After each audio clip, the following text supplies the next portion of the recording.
Hi, my name is Dick Jones, and I'd like to introduce you to some of my books along with some illustrations. But first, the books. My first book I want to show you is I Am the Worm, and it's a story about a hoarder.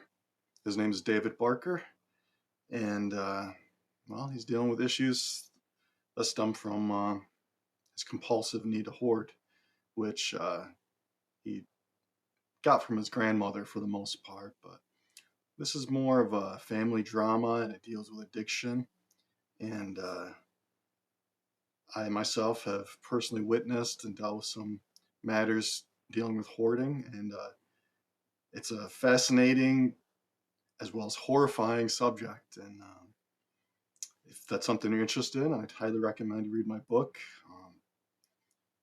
I include some real world examples I've personally witnessed, as well as fictitious ones. But some of the more extreme cases in here really are based on true cases.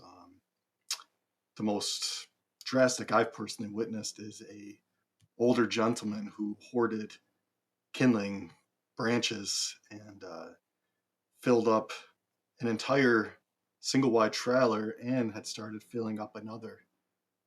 It wasn't even firewood, it was just, branches yay wide, stuff he picked up from the side of the yard by the woods. And it's very surreal to see things like that. And I wanted to deal with the subject in a dramatic fashion, and this is my book that I wrote about it. I Am the Worm, and if it's a subject you're interested in, I highly recommend you check it out. Next up is my book Pipes, and this is a sci-fi story. I wanted to write a story dealing with, I guess, a male coming of age and growing up, and wanted to do it in an extreme fashion, especially in that some of the influences were Touch with the Iron Man and A Clockwork Orange, two extreme movies. They had a big influence on me, especially A Clockwork Orange, in that I adopted my own language style. For example, Brood happy to be alive, happy for death of an Unterganger, happy for Kawa getting pipes.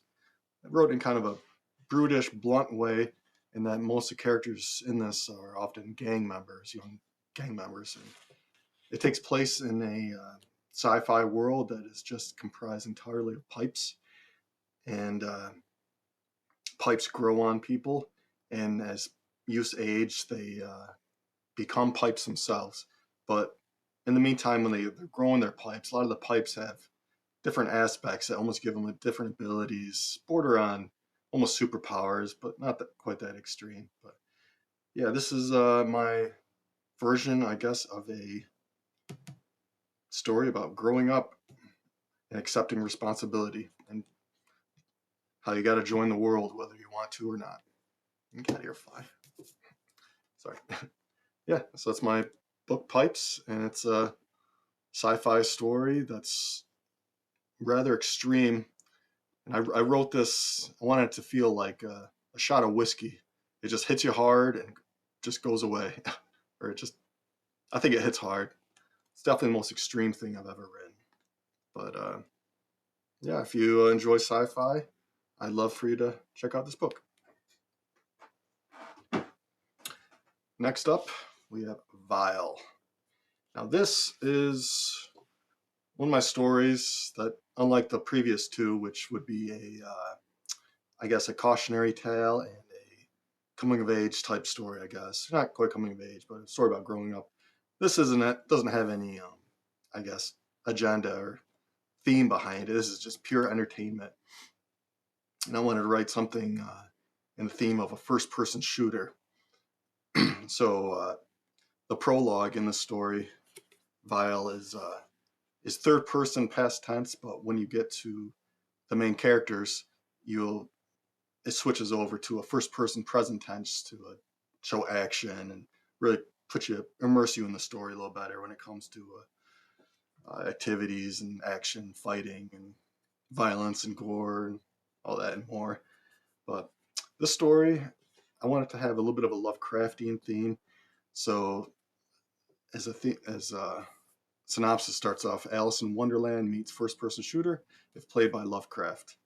And this story, like I said, it starts off third-person past tense, sort of getting you sort of into the world, and you're going down deep underground, and then at a certain point you enter a whole other world, and that's when the action really starts. But this has three main protagonists: a badass Marine, a scholar, and a colonel, and are gonna they each go at their this new environment they're in, which is a fantasy, sci-fi, horror, violent environment. They each got to approach it their own certain way. This story in particular deals with starts with the prologue, which introduces everyone, but then you enter the first person present tense view of the badass Marine, who is a bit of a psychopath, but he's fun and he's fun to write, and heavily influenced by Duke Nukem and others. But yeah, if that sounds like something to be interested in, I'd love for you to check out my book Vile here. I'm going to show you a couple illustrations I did for it. As you can see, the front cover's got this monster there, and it's called a Viozerk. And I semi-based it on the Shambler from Quake, but it has different attributes. Namely, this guy he's got big claws. He stands about 15 feet tall, kind of squat and toadish, but he doesn't shoot electricity or anything like a Shambler, but he's got big teeth, he bites, and he can basically shoot out a spike from his throat. And he's just a monstrous beast, and he was fun to draw. And this is my illustration of him, which I did with mostly Copic pens, which I prefer because they allow for a lot more eraser. And I think a Pentel brush pen with some Copic lines in between them. But another illustration I did for this one was this here, which I touched it up after the fact with an art program, kind of fixed things a little. But of course, this is an image of a statue in the story that's becoming decrepit and falling apart, but which the person it's based on, plays a semi-role later on. But she actually ended up being a little image on the side here. But I was glad I was able to incorporate my own art to some degree. And one annoying thing with the book, if you see it's just slightly off center, it's Amazon doing printing through them is kind of hit and miss. They give you a format to place things in, everything's fit and square, and that actually does not match up with what they do at the printer. So I have to actually offset things that will make it work for the print. Although if you went to the book page, the image would look off center, but it actually works for the print, and it's annoying, but you gotta deal with it. But yeah, that's my book Vile. That's my cover for it. I was glad I was able to incorporate some of my own art into it, specifically Badass Monster, which is fun to draw. And moving on, we have my book God is an Astronaut. And this is just a pure fun sci-fi story. And it's about an individual who wakes up on a spaceship with no memory, except a feeling, overwhelming feeling, in fact, that he's God. He just feels it. So he calls himself God. Everyone doesn't believe him, but he becomes a part of the crew. Finds that he has some abilities, but whether he's God or not, you gotta read and find out. And this cover I did for it, and obviously the back is sort of a reference to Narnia and stuff. There's kind of a reference to it. It's not Narnia though. But this is my book God is an Astronaut, and I'm pretty proud of this cover. I like how I think I created a pretty good contrast in colors, black and white, and kind of can't really think of the type of color, but the colors I used for it turned out pretty good. And the main characters in this are you have a clown, You have the middle-aged man who thinks he's God. You have a kid who likes to carry around a bat with a spike through it, and you have a robot.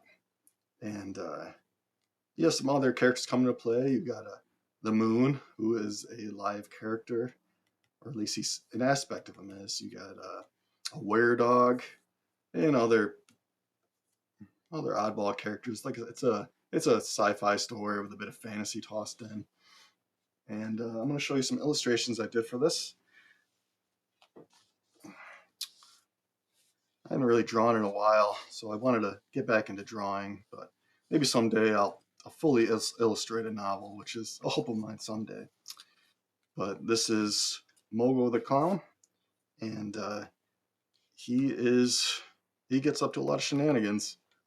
In fact, he might have just done something that resulted in the death of a fawn, maybe. But yeah, he's a crazy character, and he's fun to write, and just a total goofball. And yeah, if you like crazy clowns and weird sci-fi scenarios, you might want to check it out. My book, that is. Here you have the were-dog character Morg, rather somber character, and the Moon. And this is actually more of a dream sequence, but he's tapped into so-called God's mind and he's talking to him. But I guess it makes more sense if you read the story. But this is him. He's holding the moon in his hand.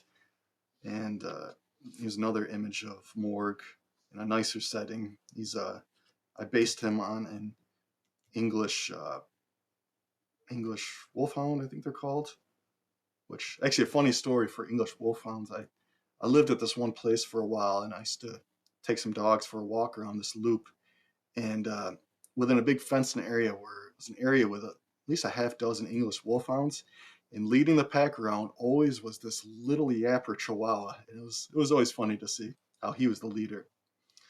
But an interesting thing with these two images, I've employed AI art to create some of the assets for my cover. For example, I like this version of, say, God, so I'll take that off. Is an astronaut from something else. I'll piece everything together, and I was I wanted this character to be on the cover, specifically in a TV, but I wasn't sure how I wanted to do it. So I actually combined these two images, ran it through the AI art program Midjourney, and I applied as description on it something along the lines of early '90s MTV cartoonish type thing, and probably a couple other variables. But I ran through that a bunch of time, and I found one I liked that was more whimsical, which what I was going for. This is a pretty lighthearted story. I was going for more of a whimsical feel, and he said too big of a serious look for a book cover. So yeah, if you're an artist, I would recommend using an AI art program to combine things sometimes and see how they turn out. I frankly feel that you kind of got to use AI art at some point now. It's becoming such an aspect of our lives. Got to learn to work with it in a positive way that kind of incorporate your own art. And this is another drawing of Mogo, and this is the character robot Hans. And there's an area in the ship where it seems that nobody can die. So Hans the robot likes to kill the clown Mogo, who returns in different forms sometime, like as a mime, which he doesn't like. So yeah, he'll blow his head off sometimes, and yeah, Mogo doesn't like it, but he just keeps asking for it, keeps poking and poking Hans the robot, so Hans will blow his brains out. Another one here. Let's see. This is a lion. Just kind of a different, um, wilder take on a lion, I guess. Just want to get weird with shapes and colors and designs. And that's actually a lion pissing on a light pole, which, believe it or not, plays a role in the story, if just briefly. And here's an image of them headed towards Earth, and I put it as a target, basically, because in book 2 they do head to Earth, and let's just say they make their mark. And a lot of stuff goes down, and a lot of people may or may not die.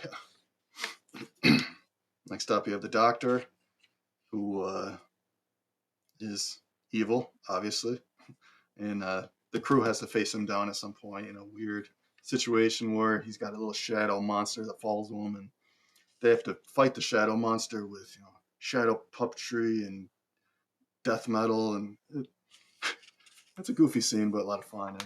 And the song in that scene actually comes from, it's a hellish version of Onward Christian Shoulders, which this is the boy fighting the shadow monster, listening to death metal or heavy metal while doing his shadow puppetry.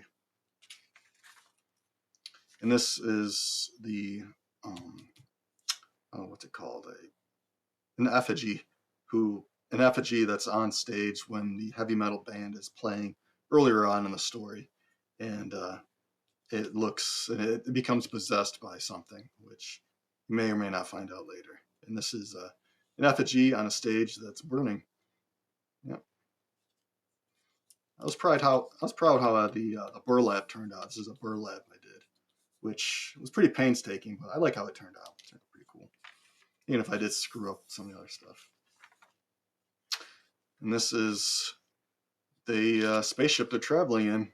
It turns out they're in a giant living creature, which I was heavily influenced by television shows such as Farscape and Lex, especially Farscape. It's probably my favorite television show of all time. But in that, they're in a living spaceship, and I just thought that was really cool. And this has a character facing the spaceship. He's trying to talk to it, and yeah, so he goes outside the ship. And obviously, heavily influenced by the Neverending Story, if you know Morla, which is this classic scene. Here's another one of Mogo the Clown about to plant a big kiss on you, which is awful. And here's another one of Hans the Robot, which was definitely influenced by the robot from I'm a total brain fart. Chrono Trigger, the video game, which I never got around to finishing, but I really enjoyed the characters in it. So yeah, those are my book. That's my book, God is an Astronaut, or some of the characters from it, and hopefully I'll have book 2 out within 3 or 4 months or something. Still got some revising, editing to do on it. This and the next book I'm about to put out, I actually wrote a long time ago, over 10 years ago probably. But this one was a huge novel that I've since split up into 3 books, and I'm revising the hell out of it because I'm a much better writer than I was 10 years ago. So I wanted to get more high quality, but I felt that splitting this up into 3 books actually works as a little bit more of an episodic feel. So I think 3 books is actually better for it. And so if that seems interesting to you at all, whether it's a first person shooter themed action novel with lots of sci-fi and fantasy and violence, and there's a lot of comedy in here too if you dig that. I mean, the main protagonist in this one is definitely influenced by Duke Nukem, so if you like Duke Nukem, you might really dig this character, and the character of Biggs, who's just a big, crazy psychopath, funny badass. And this is my book on hoarding, if hoarding interests you. This character here is David Barker, and he's dealing with addiction and a whole slew of other issues, and he's trying to get his life in order. And yeah, if hoarding sounds like something you'd be interested in, not the act of it, but a story surrounding it, the theme of it, then I hope you check out this book. And my book Pipes, which this is my latest novel, and probably the one I'm most proud of. I really wanted to create a book that was just tight and succinct. I don't feel like there's any fat in this book. It's just go, go, go. Only a couple moments of downtime. It's just certainly the most extreme thing I ever wrote. And if you're into sci-fi, skateboarding, rollerblading, action, violence, gangs, bit of comedy, it's got a lot of stuff. It's even got sports, in it. Here, I forgot to mention, in it, in this world of pipes, gravity is always pulling toward the walls of the pipe. So a character can be here or here, here, here. They're always drawn toward the sides, or if on the outside, they're drawn down like this. So it allows for a lot of unique situations. For example, there's a scene where they play pipe hockey. So you can have a character here passing to someone here, and bring it around and score goals, and also it's fun for race scenes and that too. But yeah, so that's got its own unique world of pipes in it. That sounds like something you're interested in. I'd love for you to read it. And lastly, again, is God's an Astronaut, which is just a fun sci-fi story. And if these pique your interest at all, I'll have links to where you can purchase them down in the description. Thanks for watching. I hope you check out my stuff.